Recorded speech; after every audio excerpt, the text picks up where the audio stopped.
Erev Tov, and welcome everyone. We're going to start tonight's class, and the topic of tonight's class is the journey of our soul. A journey of souls, actually. And this week, we are completing the book of Numbers, Chumash Bamidbar. This Shabbat, we are reading the last two Parshiyot in Chumash Bamidbar, Parshas Matos and Matos-Masei. And at the last reading, we're all going to stand and we're going to announce Chazak, Chazak, Venit Chazek. We are completing the reading of Chumash Bamidbar, the book of Numbers. Officially, when we are done reading the Chumash Bamidbar, this is the end of the history of the Jewish people in the desert. The Torah officially is supposed to end at the end of Chumash Bamidbar. The fifth book that we're going to start reading next week, Chumash Dvarim, book of Deuteronomy, the way it's called in English. This is a book that Moshe gave his final words in the last 3 months of his life. But really, Chumash Bamidbar and this week's Parshah is the end and the grand finale of the entire history of 40 years of traveling in the desert. Starting from the book of Genesis, the story of creation, all the way till arriving to the Jordan River, where Moshe is going to ascend on Mount Nebo and is going to pass the leadership into the hands of his disciple, Joshua. And done. The Jewish people are going to start their journey into the land of Israel with their new leader, Joshua, fighting against the people of the land and eventually conquering the land, dividing the land. So really, this is the final Parshah of the year. However, we have the book of Deuteronomy, and the book of Deuteronomy gives us in great length the words, the final words of Moshe Rabbeinu before his passing. I would like to touch on tonight's class on the topic of the final Parsha, where there are 50 verses, 50 verses, who are occupied with recalling the journey of the Jewish people in the desert. Quite amazing that Moshe is spending in the Torah. We all know how precious the text in the Torah is. From every word and every letter, we learn so many teachings. Moshe Rabbeinu takes and spends 50 verses just to describe, without even giving a description, just telling us very swiftly and very quickly about the travels, where they traveled from and where they camped, where they traveled and where they camped. They traveled from here and they camped there. They traveled from there and they camped here. Vayisu, Vayachnu, Vayisu, Vayachnu. 50 verses. Now, just to put it in perspective, the entire creation of the universe, the Torah spends 31 verses. Okay? The whole creation of the whole universe, 31 verses. The entire 10 commandments, the giving of the Torah at Mount Sinai, 14 verses. 14 verses. So you have the whole creation of the universe, the whole faith and belief in God and the structure of our religion. Nothing takes 50 verses. Now, we spoke about it many times, how the laws of shchita, slaughtering an animal, koshering an animal, we learn from one word. Hundreds and thousands of laws, how to have a kosher shechita, kosher slaughtering of an animal, something that we all consume, kosher meat or kosher poultry. We learn the entire topic of shechting from one word, vezavachta. Vezavachta is enough to teach us all those laws in one word. And suddenly here, there's a generosity using 50 verses to describe all the names, just the names of the places where the Jewish people traveled from and where they camped. And the name of the Parsha, the name of the final Parsha of the Chumash Bamidbar, is called Matos-Masei, the Parsha of traveling. And the Parsha begins, chapter 33, begins with the words, Eile Masei Bnei Yisrael, these are the travels of the children of Israel, Asher Yotzu Me'eretz Mitzrayim, who have left Egypt, Letzivoisom, Be'ad Moshe ve'Aaron, in the hands of Moshe and Aaron. The verse continues, Vayichtov Moshe. Moshe wrote down, Es Moitzo'eyem Lemase'eyem. He wrote down, Moshe is the one who wrote down their exits to their travels, Al Pi Hashem, according to the word of God. Ve'ele Maseyem Lemoitzeim, these are their travels and their exits. And it starts going through a list. They left from Ramses and they camped in Sukkot. They traveled from Sukkot and they rested in Etam. They went from Yamsuf and they camped in Midbar Sin.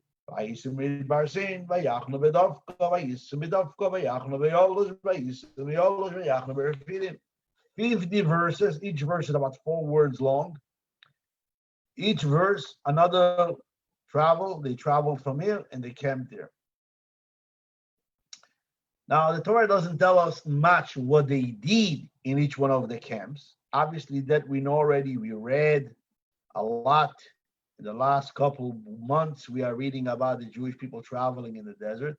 The Torah doesn't tell us even what they did in those places. She just gives us a map of names of locations, hoping that we somehow know the rest of the information, what happened in each one of those places. Now, it seems unnecessary. It seems extra. What is it? Some type of a race between 2 youngsters. I remember when I was a young boy, I used to sit there with my friends in yeshiva and see who has more stamps in his passport. Is it some type of a going through like a list and see like how many more places they went? Now, anything that's written in the Torah is somehow a message for future generations, something that's important for us to know for our future. Torah is not a history book. The Torah writes history, it's in order to teach us lessons. So when you know what happens in each one of those places, when you have a story, like we have the story of the spies, the story of Korach, the story of Bilam, every week we had a lot of stories, what happened in specific places. So when we have a story, we have a lesson to learn from the story, how to behave or not to behave. You know, the stories in the Torah are there to give us lessons. The word Torah in Hebrew comes from the word hora'ah, as to come a teaching from it. But when the Torah just gives us a list of names of locations, they traveled from here and they camped there, they traveled from here and they camped there, it seems superfluous, it seems unnecessary. What's the lesson? I mean, what does it have to do with me? I mean, I live in a different generation, a different time. Am I going to be traveling all those places? Am I supposed to use that as some type of an indication for my future?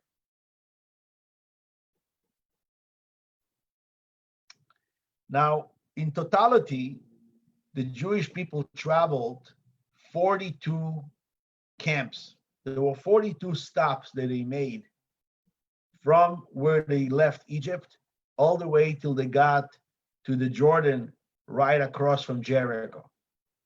Now, the number 42 is not a usual number.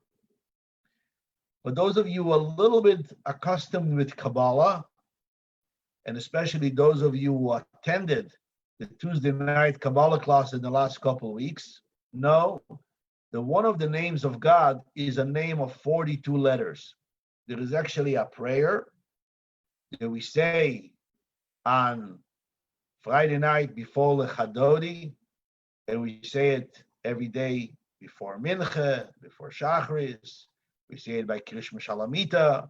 We say it by counting of the Omer. It's called the Ana Bekoach. Ana Bekoach is the name of God that has 22 letters. It's Ana Bekoach, Gdulat, Yemincha, Tat, Yetzura. So this is 6 letters, Aleph, Bet, Gimel, Yud, Taf, Tzadik. Then there is Kabel, Rinat, Amcha, Sagvenu, Taharenu, Nora. This is Kara, Satan. And you see, when you look at the Ona Bekoach in the prayer book, you'll see there are 22 letters, 42 letters. The 42 letters of God's name is the name of God that, and this is exactly when you read this prayer, is any time when there is transition. So when you transition from weekday to Shabbat, before we start singing Lecha Dodi, we will say silently the Ana Bekoach, the name of the 42 letters. This is the symbol of transition. Same thing also before we begin our morning prayers, symbolize the transition from night to day. So right before we begin the prayer, before Ezu Mekoman, we're going to say Ana Bekoach. Same thing also at night. Same thing when we count the Omer. The prayer of Ana Bekoach is put in different spaces. Anytime when we transition from one space to another space, this is the name of the 42 letters. There's a lot more to talk about it in Kabbalah. It's not for the scope of tonight's class. But we see that the 42 travels of the Jewish people, this 42 has to do with this Kabbalistic number of 42 as well. But what I'm trying to understand in tonight's class, and what I want to address in tonight's class, is this couple of questions that we asked before, and I'm going to lead into it with a more essential question. The Parshah is called Matos-Masei. Masei means travel. In Hebrew, camping is called lachnot, chanaya. Traveling, moving is called masei. Now, it makes more sense that Moshe should count the encampments of the Jewish people. How many times they camped. Instead of that, we are counting, and we call the name of the Parsha Masei. Masei is the time of transition, the time of travel, the time in between one camp and another camp. Wouldn't it make more sense to focus on the camping rather than the transition from between one camp and the other? It should be called Parshat Chanaya, Parsha of camping, not Parsha of traveling. In order to understand all of this and to really appreciate something really profound and really inspiring in this week's Parsha. So some of you probably have watched Steve Jobs gave his final sermon. He died at a very young age, at the age of 56. And he gave his final sermon, final speech. Many people watched it, looked at it as a source of inspiration. You could find it on many places online. In his story of his life, he shared that when he was 17 years old, he spent all his parents' savings to learn some very high expensive college.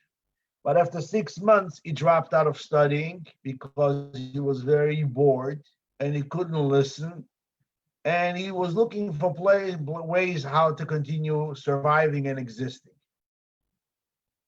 So he said that he went to look for a place to stay. He didn't have a place to stay. He slept on the floor by a friend's apartment. He collected bottles and he got for exchange 5 cents per bottle. He bought food.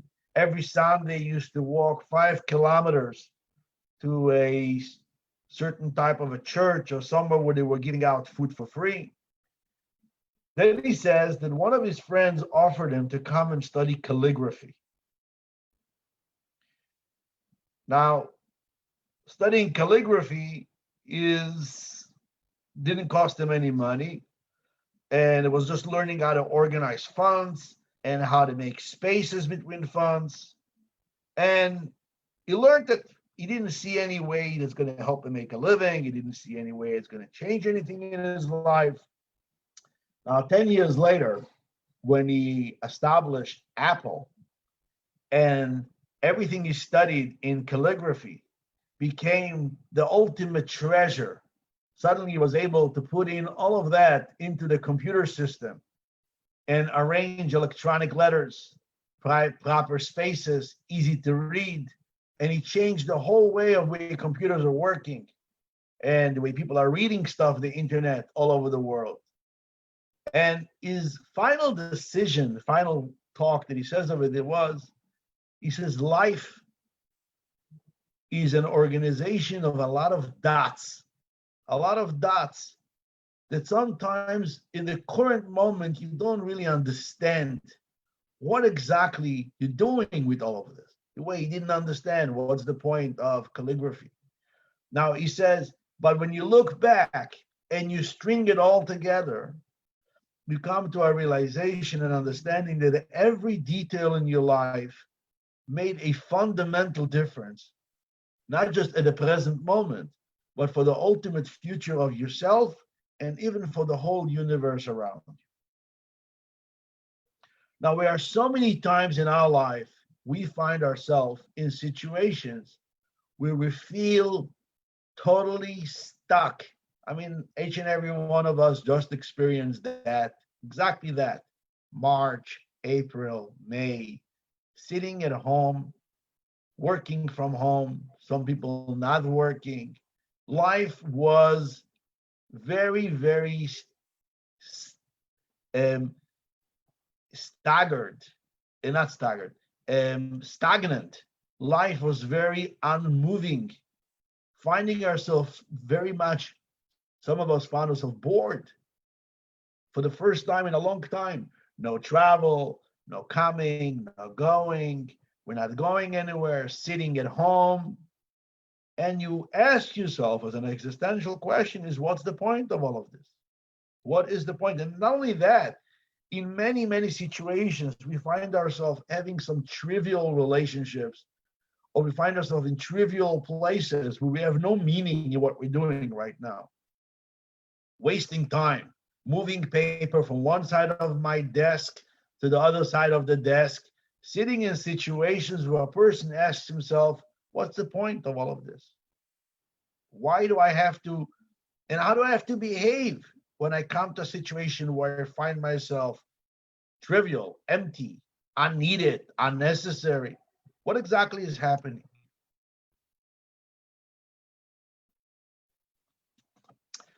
Now, this question, exactly this question that we are asking ourselves about those situations where we find ourselves in our life where we see no difference, the commentaries are asking this question regarding this description in this week's Parshah. They're asking, what's the point of all of this? What's the point of describing names of places? There's one of the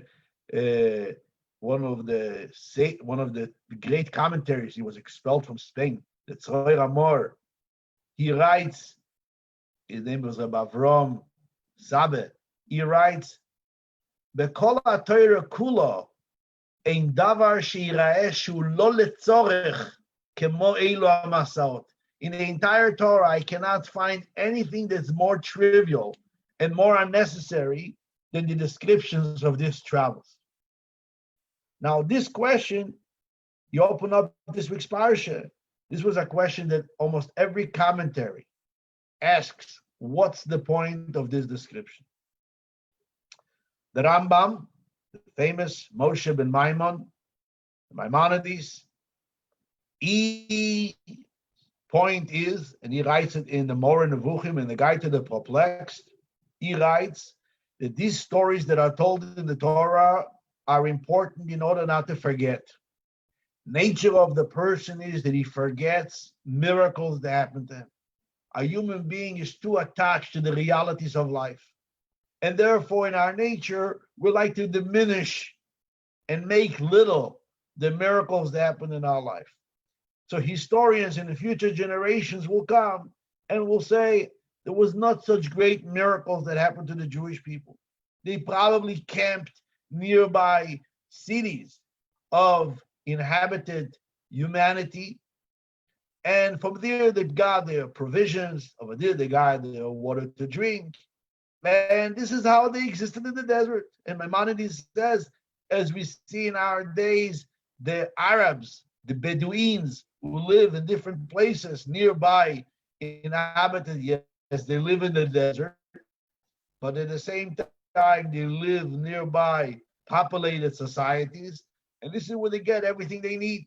So therefore, you would have come to think in future generations that the Jewish people in the desert the same way. The places they camped was just nearby cities where there was food and drinks and everything they needed. Comes the Torah and tells you, no, we'll give you exactly the names of the places where you camped to realize that you were actually in a great desert. You were in places where there was snakes and scorpions, no water, and Hashem provided you with the manna and he brought you the water and so on and so forth. A beautiful explanation.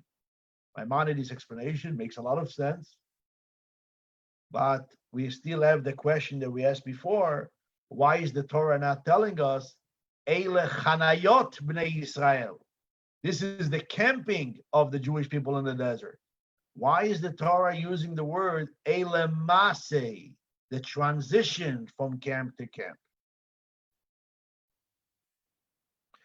Rashi brings on the same Rashi, on the first Rashi in that Parshah, Rashi bring in the name of Reb Moshe Hadarshan. He says that the Torah is coming to take away the idea that people will think that the Jewish people for 40 years in the desert were wandering nonstop. You could think that for 40 years they were just moving and moving and moving and moving. And this is why the Torah wants to tell us about the great kindness of the Eibishter. That really most of the time they were in one place. 14 of the travels happened only in the first year, before the sin of the spies. Another 8 happened at the last year before entering the land of Israel. And in 38 years, there was only 20 of the travels. But this question, this Rashi's explanation also seems a little interesting. Imagine yourself, I'll tell you, in 38 years, you moved 20 apartments. What type of kindness of God is that? And therefore, Nachmanides, Rabbi Moshe ben Nachman, he actually writes in his explanation, he says, this is a secret. One thing in the Torah, we have no explanation. We don't know why. He brings Maimonides' explanation, but then he says this whole thing is a secret, and he finds it hinted in the word that God told Moshe to write it. Only God knows why it was supposed to be written, and that's how we finalize. So this is the commentaries in general who are discussing this whole description of the travels. But here I want to bring you to an incredible place, an incredible commentary, something that will open up your heart and mind to some real inspiration on this entire topic. The Baal Shem Tov, Rabbi Israel Baal Shem Tov, had a daughter. One daughter, her name was Adol. This Adol had 3 children. One, his name was Reb Baruch from Meshbush. Then she had a son, his name was Reb Moshe Chaim Ephraim from Sidlikov. And then she had a daughter, this was the mother of Reb Nachman from Breslev. Her name was Fega. Reb Nachman from Breslev, the Rebbe from all the Breslev Hasidim, his mother was a granddaughter of the Baal Shem. So those 3 were great holy sages. but there is a teaching that the Baal Shem Tov's grandson, Reb Moshe Chaim Ephraim, he actually wrote a book called Degel Machane Ephraim, the flag of the camp of Ephraim. So in Degel Machane Ephraim, he writes something very powerful. He says, I heard from my master, my grandfather, from the Baal Shem Tov, that all the travels are 42 travels. And these 42 travels are the travels of every single human being from the moment he is born until he returns to his creator. From the moment he is born and he comes out of his mother's womb is the great exodus out of Egypt. And then he goes from journey to journey until he reaches the Holy Land, meaning to say the land of the living, that is the world to come. And all these travels were written in the Torah to show each and every one of us the path of our lives, to know how we're going to be journeying from place to place. Wow. The journeys are not written for them. The journeys are actually written for each and every one of us, to tell us that those 42 encampments, each and every one of us is going to be going through these 42 steps in our life. Each and every one of us will arrive to a place called Mora. Mora means bitterness. You're going to have a place and a time in your life when life is going to be bitter. And you're going to need God Almighty to bring you sweetness. And then you're going to arrive to a place called Miska. Miska means sweetness. There's going to come times in your life when you're only going to see delight and joy and sweetness and love. There's going to come a place in your life called Kivrois HaTaiva, burying of the glutton. Going to come a time in your life when you're going to bury and throw away all those addictions. Each name of each one of those places that we are reading in this week's Parshah is a step in the life of a soul on planet Earth. Wow. Now, in order to really appreciate it, before we continue, the Torah uses the term Eile Masei Bnei Yisrael Asher Yotzu Me'eretz Mitzrayim. These are the travels of the children of Israel who went out from the land of Egypt. Immediately comes a question in front of our eyes. Leaving Egypt was only one travel. They left Egypt on the 14th of Nisan, after midnight. On the 15th of Nisan, they left Egypt. There was only one travel.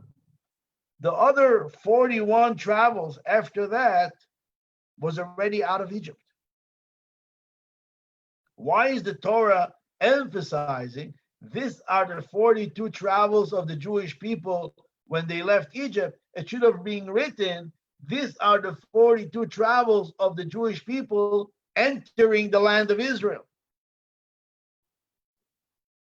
This is a question that some of the commentaries ask, especially the Malbim. Those of you who are familiar with the Malbim, he asked this question.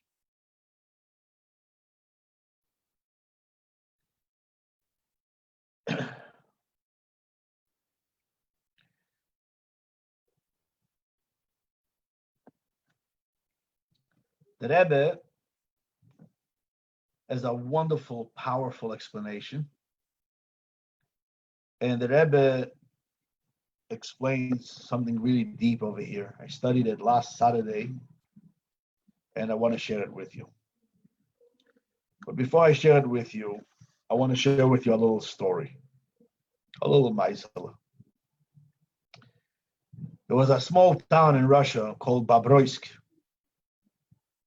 The city of Babroysk in Belarus, there was a young woman, her name was Nechama Margolin. Now, she had 3 kids. Her husband, Zusha, was taken into the Russian army.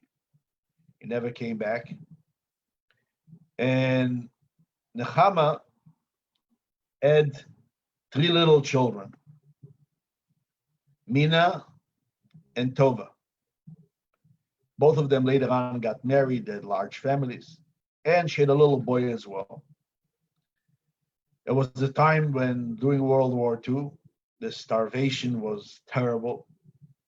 So she took her 3 kids on a train down to Tashkent in Uzbekistan. Now, the hunger was terrible, and there was literally no food left. Every day on the train, she gave her food to her 3 little kids. And about halfway through the ride, one night, she passed away. The 2 little girls were left alone with their little brother. Then a couple of days later, the little brother passed away as well. They buried their little brother by themselves, and some peasants found them, those 2 girls, and they sent them to some type of an orphanage that belonged to the government. It was about 600 kilometers away from Tashkent. Now, they stayed there throughout the war, and when the war came to an end, there was an enforced rule that each one of those orphans, if they have family members who they want to go back to, they can go back to. Now, the 2 girls were invited to the office, and they were asked if they remember an address of any cousin or relative anywhere nearby. Now, they shouldn't have remembered anything because they were little girls, especially after this years of war. But the older sister, Minna, who was 12 years old, remember the story that happened when she was very young, about 7 or 8 years old. Because every year before Pesach, her mother used to send schmaltz. You know what schmaltz is? Schmaltz is it's made out of ducks.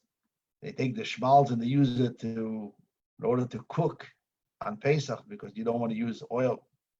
So she used to prepare schmaltz and send it to her sister. She had a sister, her name was Dreza. And the sister, Dreza Raskin, she used to send it to her in Leningrad. She should be able to fry and cook her meat for Pesach.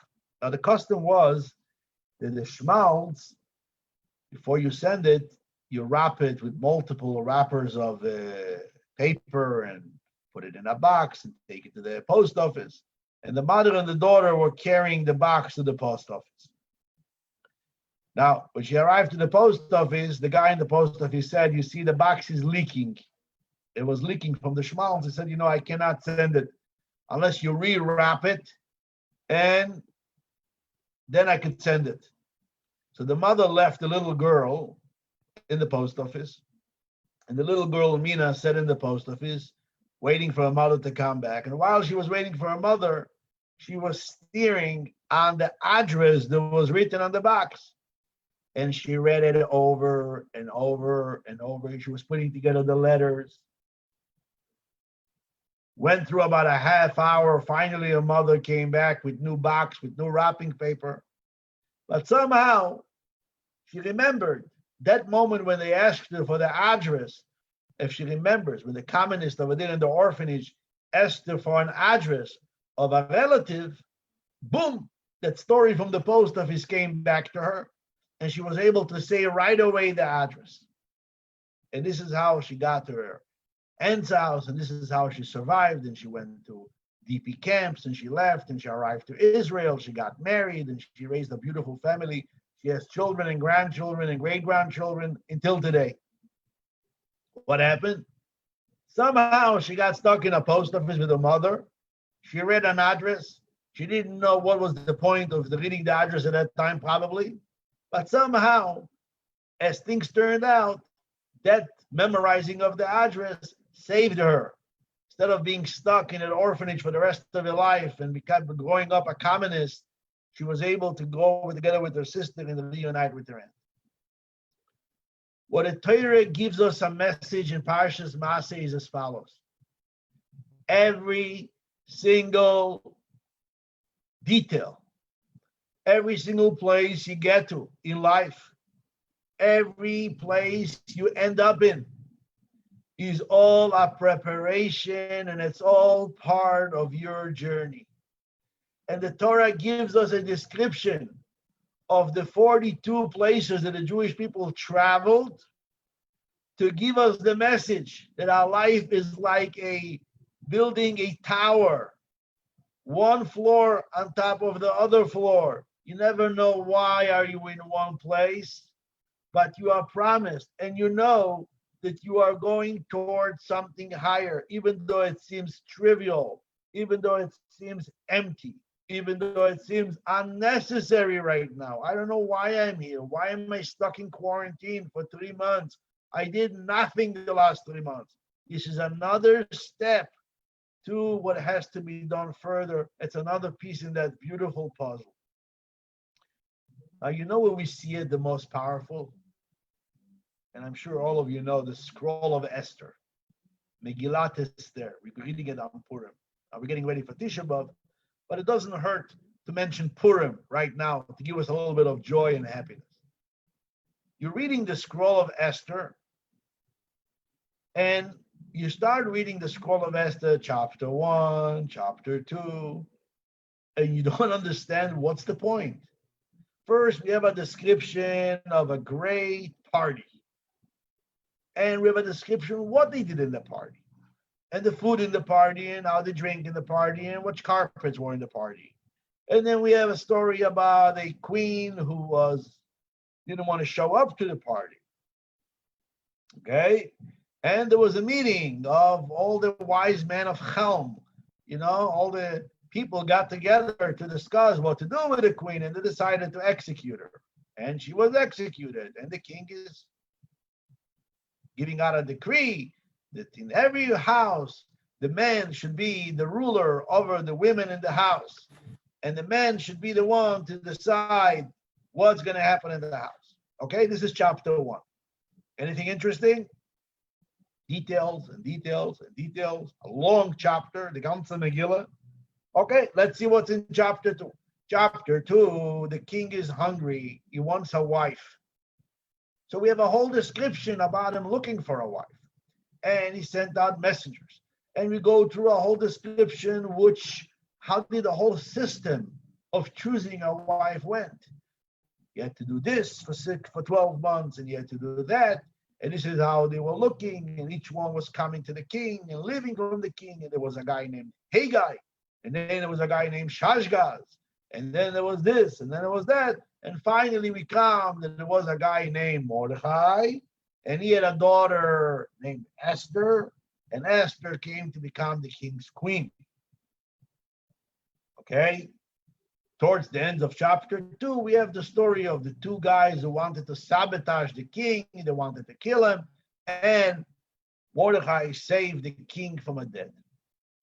Finally, in chapter 3, we have the story of a guy named Haman. And suddenly we find out about the real story of Purim. There's a decree against the Jews, and starts the story. Here starts the story. The first 2 chapters, there's no story. First 2 chapters seem details that are unnecessary. And actually, if you look in the tractate of Megillah, there is a debate over there between Rabbi Meir and Rabbi Yossi, where the Megillah should have been started written. And the halacha is that you have to read the entire Megillah. Now, obviously, when you finish reading the entire Megillah, and you finish reading the entire story, you say, aha, this is why I had to hear all of that. Now imagine yourself, let's take it now step by step. The entire party of the king Ahasuerus took 3 years, by the 3rd year of him being king. This is when the party happened. The king was king for 3 years. On the 3rd year, he decided to make a party. So this is when he kills his wife during that party. In the year 7 of his kingdom is when he takes Esther as a wife. In the year 12 of his kingdom, this is when Haman makes his decree against the Jewish people. So basically, you're waiting 3 years, 7 years, 12 years, and then you find out that God Almighty is already 9 years putting together a puzzle here, that only now we understand why this old puzzle had to be displayed. First chapter, you don't have the story. Second chapter, you don't have the story. Finally, passes by 12 years, now you understand. Now I know why the king had to make a party, and why he had to kill his wife, and why he had to get himself another wife, and why Esther has to spend all those years in the king's palace. Who knows what she did, struggling and suffering and going through all this ups and downs, being in the king's palace. Suddenly Haman comes to the story, and now we know that because of Esther, now there's going to be salvation, the redemption for the Jewish people. And suddenly every detail of those 2 chapters suddenly make a huge difference. Like even that decision, that decision that we have, that he made a decision, and those Chelm guys, Achashverosh's advisors made a decision, great decision. Every house, the man should be in charge of the lady. Wow, great wisdom. What was the point behind that? So the Chasam Sofer, one of the commentaries says that when the Jewish people were told that a king is looking for a girl, now we see something very interesting.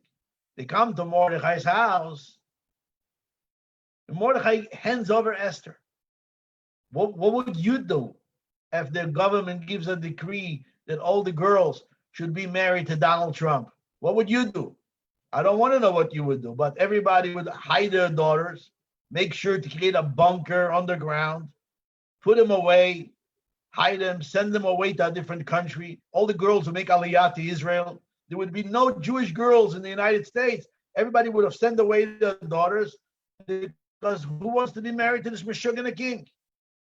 We see something fascinating. He comes to Mordechai asking for his daughter. He hands him over his daughter. How come? And the answer is because there was a decree that every man has to be in charge on the girls in his house. So Mordechai couldn't say, I don't know who my daughter is. When they came, Mordechai had to hand over his daughter, because every man was in charge of the daughters in their house. Because there was a decree that every man has to be in charge, so the responsibility of bringing Esther to the king's messenger, he couldn't get away. He couldn't get away with that responsibility. So what we see over here in the story of Purim, we see in the story of Esther, is how eventually we find out. Sometimes it takes years. Sometimes it takes even multiple lifetimes to come to a realization and understanding that even in the times in your life that you think that you were stagnant, even in the times of your life when you feel that nothing happened, it was so trivial. I just wasted 3 months doing nothing, didn't go to shul, didn't go to yeshiva. I sat at home. I didn't grow. I didn't see any growth in my life. We were all in quarantine, sitting and reading the news. There's no movement. There is no expansion. There is no excitement. Comes the story of Purim and tells you, you never know. There is a puzzle that's being created right now, and you are not a piece in that puzzle. You're not standing in that space where you could look down and see exactly how you are feeling in that. And this is exactly what the Torah is trying to tell us with prescribing these 42 journeys. The Torah is giving us this description of the 42 journeys, the way the Negel Machne Ephraim is teaching us. You cannot skip any of those journeys. Each one of those 42 steps is a part of the complete structure of your life.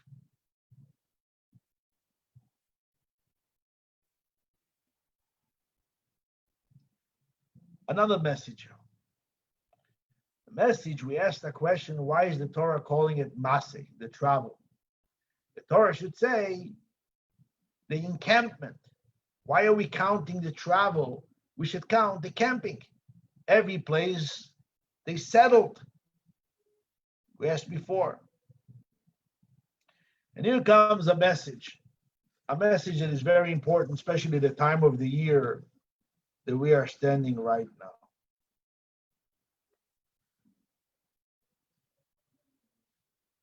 God Almighty wants from us to travel. Sometimes we think that the main thing is to get to a place of camping. The point of the journey is to reach somewhere. I want to be in a good spiritual place. Yeah. How many times do you hear this request from people? I want to be in a place where I know and I feel that I'm in a good place spiritually. I have what I need. I have my schedule of learning and davening. I want to be in a good place of spirituality. You want to camp. You want to come to a place where you could say, this is my home. This is my space. I'm finally settled. And what we forget, and the Torah reminds us, is that the most important part is not the place you get to, but rather the steps that you are taking to get to that place. The journey. This that you are working towards the goal. It's not the goal that you're going to hit. It's not the camp that you're going to land in. It's the Masei.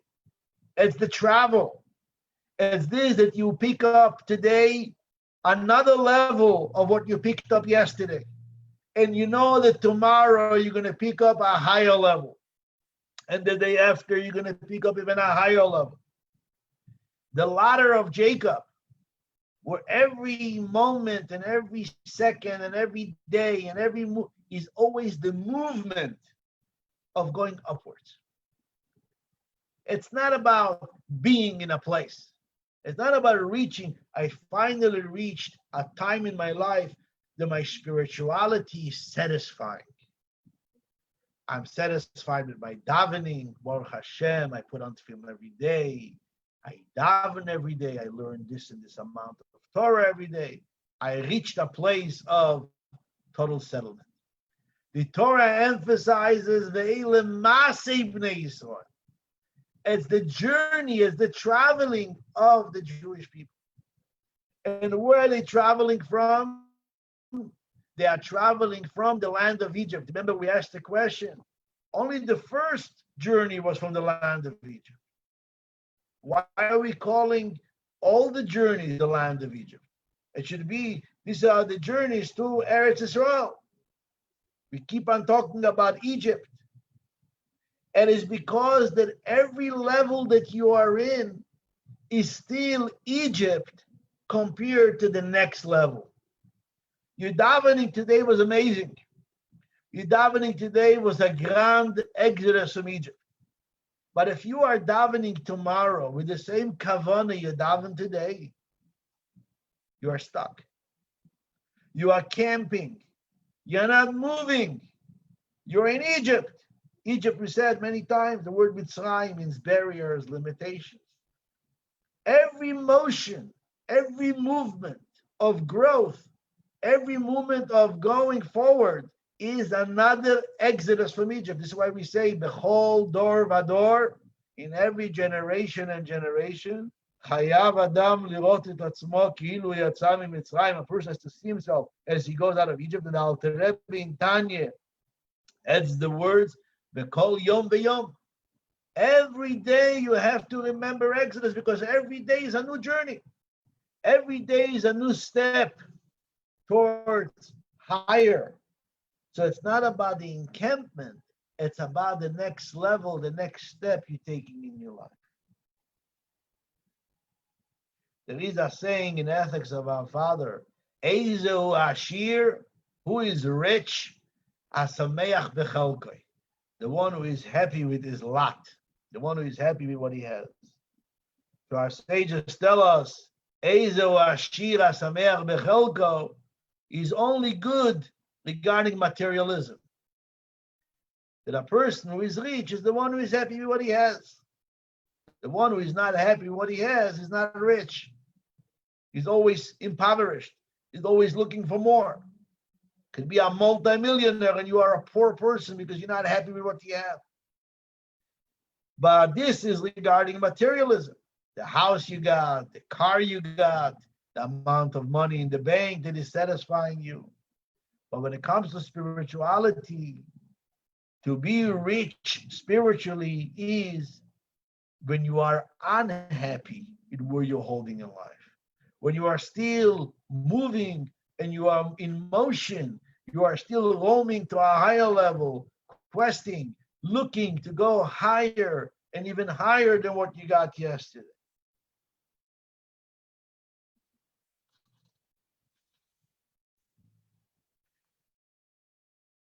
The Torah that we read on Yom Kippur, we spoke about Purim, and we'll talk a second about Yom Kippur. It says in Yom Kippur, it says that the Kohen Gadol on Yom Kippur was dressed with white garments. When he went into the Holy of Holiest, he was wearing white garments, a set of white garments, very expensive material that was coming from India, the Talmud says, but it was just completely white, a white hat, a white shirt, a white pair of trousers, and a white belt. Now, this is why we dress on Yom Kippur white, like the Kohen Gadol. There's a halacha in the Mishnah that every year the Kohen Gadol, after he finished doing the service, would take those garments and put it away in the gniza. Gniza means he would put it away in a place that were not being used again. Talmud says that they used to take it and make wicks for the menorah out of it, from the leftover garments. But he was not allowed to put on the same garments next year. It says, V'hinicham sham, it's a verse, that you put away those white garments and no one wears it again. Now, this is quite fascinating. I mean, we know how important it is not to throw away things. Baltashchis, everything a person buys, a person should keep precious, a person should keep expensive. Don't throw away. The guy wore it for one day and he throws it away already. The Rebbe has a fascinating teaching. The Rebbe says like this: the Kohen Gadol is the highest and holiest man. Yom Kippur is the highest and holiest day. He enters the Holy of Holiest, the highest and holiest day. You could think that's it. The man reached the highest epitome of Kedusha. The holiest man on the holiest day, in the holiest space, everything. That's it. He reached the highest level of holiness. That's it. That's the 40th. He got to the highest journey. So we come and we remind them the next year, the garments you wore last year, they're not okay. You need to have new garments. The awareness that you're going to have next year about the holiest place and the holiest person at the holiest time, you cannot be at the same space and the same level you wore last year. You cannot wear the same garments you were wearing last year. It's too small on you. It's too small on you. You already reached a higher level. Within a year, you're supposed to reach a much higher level of awareness spiritually, grow to a higher place than you were the year before. Based on that, we'll understand another concept. We know that the reward for all the good things that we do in this world is Olam Haba. Yeah? Olam Haba. And everything that we get in this world is not a reward, by the way. No, someone who thinks that the reason why he got wealthy is because God is rewarding him, or someone thinks that he has beautiful children is because God is rewarding him, you should think again. This is not a reward. This is being given to you as an option. God gives options in this world. Some people got easier options. Some people got more complicated options. We pray to God every day for those options to stay easy and light so we know how to deal with it. It's part of our prayer. But reward is being given in Olam Haba. Some say the Olam Haba means after the resurrection of the dead, even further than afterlife. The question is, where's justice? I mean, why shouldn't we get our reward right away? I worked the whole day. Every night I should be rewarded with angels coming to visit me in my dreams and strolling in paradise and seeing all the beauty. Why do I have to wait till Olam Haba to experience the good of what I did? And the answer is there are two types of employees. There are employee who works hourly, daily, and then there is an employee who works with a project. When you're done with the project, you get paid. The 42 travels that we go through is a project. Life in this world, each and every one of us, is not a day worker. You are working on a project. The project is called whatever your name is. You are the project. You have to complete a project. And there is a project that we all of us collectively are working together, the project of bringing Mashiach. It's a project. And that project gets complete, this is when you get paid. We are working on this project. So what we learn from this whole description, we learn now you can look back on those verses and see how each and every one of those verses comes to remind us the journey of our souls in this world. Every step makes a difference. Even in the steps that you see challenging and questioned, and stories that happen at that step are maybe not exactly exciting and commendable and so beautifully described. It's a step in your life. It's from the moment of your birth till your moment of your passing. It's all part of your life. Embrace it, grow with it, take it up step by step. Eventually, you'll get to step 42. We're going to be standing facing the land of milk and honey and ready to go into the land of Israel and welcome Mashiach. You know, I had a Zaidi who used to sit there every morning with his coffee. And he used to say, one time he said, you know why we're drinking coffee every morning? He says, the reason why we drink our coffee every morning, he used to drink coffee every morning with milk. And he used to say, you know why I'm drinking a coffee and milk every morning? To remind me about what my day entails. He says, what is a coffee? He said, a coffee is made out of a combination of like this: black, white, sweet, sour. He used to put sugar in his coffee. Sweet, sour, cold, and hot. Cold milk and hot water. He says, life, my entire life, every day we have to remember there's going to be moments in our day there's going to be hot. There's going to be moments in our day there's going to be cold, sweet, sour, dark, white. All of that makes a geschmacke kave, makes a beautiful, delicious, delightful coffee. And this is what makes our day so special. The 42 steps, the 42 journey, this is a combination of our entire life with a bitterness and with a sweetness, with moro and miska, with kivresh hataiva and tochas, and all those descriptions of places. The positive, the negative, this is all part of your story of your life. Embrace it, love it. This is all pieces in a puzzle that eventually you'll see the full picture and you learn to appreciate. I want to send you a link right here on the group chat.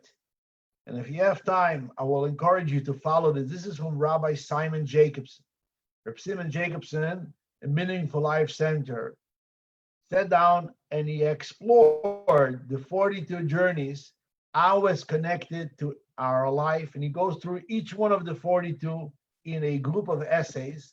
And I encourage each and every one of you to copy this link. And when you have time today, tomorrow, print it out, to read through it over Shabbos. Really, really uplifting and a beautiful description of each one of those journeys, how it connects and how it's relatable to each and every one of us life. Thank you very much for joining. Have a wonderful Shabbos. If anybody has any questions, feel free to ask. You turn on your microphone, or you could ask in the chat. But it was wonderful to spend time together and learn on the Parsha.